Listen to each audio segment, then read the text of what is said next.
तीन देशों की यात्रा पर निकले प्रधानमंत्री नरेंद्र मोदी को जॉर्डन और इथियोपिया में जो व्यक्तिगत सम्मान मिला, वो अंतर्राष्ट्रीय कूटनीति में बहुत कम देखने को मिलता है। ये स्वागत औपचारिक नहीं था, ये पूरी तरह से निजी था और बेहद प्रतीकात्मक भी। इससे पहले भी पीएम मोदी और रूस के राष्ट्रपति व्लादिमीर पुतिन की नई दिल्ली में एक साथ कार में बैठी तस्वीर चर्चा में रही।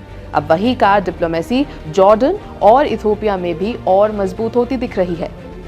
जॉर्डन में क्राउन प्रिंस खुद ड्राइवर बन गए। जॉर्डन में एक खास दृश्य देखने को मिला। क्राउन प्रिंस अल हुसैन बिन अब्दुल्ला द्वितीय खुद गाड़ी चलाकर प्रधानमंत्री मोदी को जॉर्डन म्यूजियम ले गए। कार्यक्रम खत्म होने के बाद वो प्रधानमंत्री मोदी को खुद ड्राइव करते हुए एयरपोर्ट तक छोड़ने भी पहुंचे और वहीं विदाई भी दी।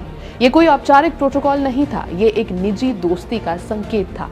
भारत जॉर्डन रिश्तों की गर्मजोशी का एक प्रतीक था। प्रधानमंत्री मोदी ने इस पल की तस्वीर सोशल मीडिया प्लेटफॉर्म एक्स पर भी साझा की। उन्होंने लिखा, महामहिम रॉयल क्राउन प्रिंस अल हुसैन बिन अब्दुल्ला II के साथ द जॉर्डन म्यूजियम जाते हुए। क्राउन प्रिंस अल हुसैन पैगंबर मोहम्मद की 42वीं पीढ़ी के वंशज माने जाते हैं। उनका ये कदम जॉर्डन में बेहद सम्मान के रूप में देखा गया। जॉर्डन म्यूजियम का महत्व आपको बता देते हैं। जॉर्डन म्यूजियम देश की सांस्कृतिक विरासत का केंद्र है। ये सिर्फ संग्रहालय नहीं है, ये एक लर्निंग सेंटर भी है। यहाँ इतिहास को आधुनिक तरीकों से प्रस्तुत किया जाता है। प्रधानमंत्री मोदी की यह यात्रा 15 और 16 दिसंबर 2025 को हुई। ये भारत जॉर्डन के राजनयिक संबंधों के 75 साल पूरे होने का अवसर था। ये 37 वर्षों में किसी भारतीय प्रधानमंत्री की पहली पूर्ण द्विपक्षीय जॉर्डन यात्रा थी। सोमवार को प्रधानमंत्री मोदी ने अल हुसैनिया पैलेस में किंग अब्दुल्ला II से मुलाकात की। व्यापार से लेकर डिजिटल सहयोग तक बातचीत हुई। इस बैठक में दोनों देशों ने द्विपक्षीय व्यापार को $5 अरब तक बढ़ाने का लक्ष्य रखा। प्रधानमंत्री मोदी ने भारत के UPI और जॉर्डन के डिजिटल पेमेंट सिस्टम के बीच सहयोग का प्रस्ताव भी रखा।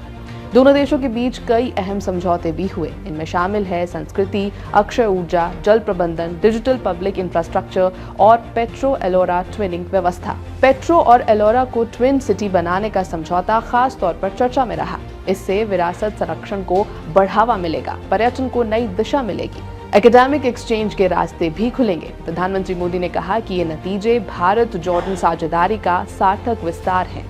प्रधानमंत्री मोदी ने कहा कि नई और अक्षय ऊर्जा में सहयोग स्वच्छ विकास की दिशा में कदम है। ये ऊर्जा सुरक्षा और जलवायु जिम्मेदारी को भी मजबूत करता है। बैठक में क्षेत्रीय हालात पर भी चर्चा हुई। दोनों नेताओं ने शांति और स्थिरता के महत्व को भी दोहराया। प्रधानमंत्री मोदी ने क्षेत्र में स्थायी शांति के प्रयासों के लिए भारत के समर्थन की बात भी कही।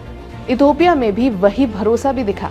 जॉर्डन के बाद पीएम मोदी इथियोपिया पहुंचे। यहाँ भी कुछ अलग ही दृश्य देखने को मिला। इथियोपिया के प्रधानमंत्री और नोबेल शांति पुरस्कार विजेता अबिय अहमद अली खुद एयरपोर्ट पर मौजूद थे। उन्होंने प्रधानमंत्री मोदी की गाड़ी खुद ड्राइव की और उन्हें होटल तक छोड़ने गए। रास्ते में उन्होंने साइंस म्यूजियम और फ्रेंडशिप पार्क भी विजिट किया।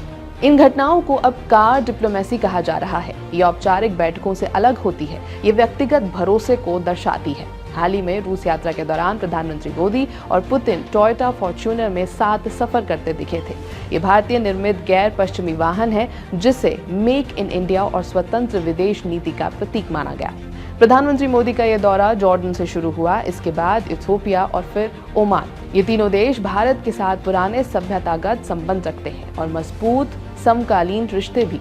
जॉर्डन में प्रधानमंत्री जाफर हसन ने एयरपोर्ट पर प्रधानमंत्री मोदी का स्वागत किया। ये यात्रा किंग अब्दुल्ला II के निमंत्रण पर हुई और भारत जॉर्डन संबंधों में एक नया अध्याय जरूर जोड़ गई। यह है ABP लाइव। मेरा नाम है श्वेता शर्मा।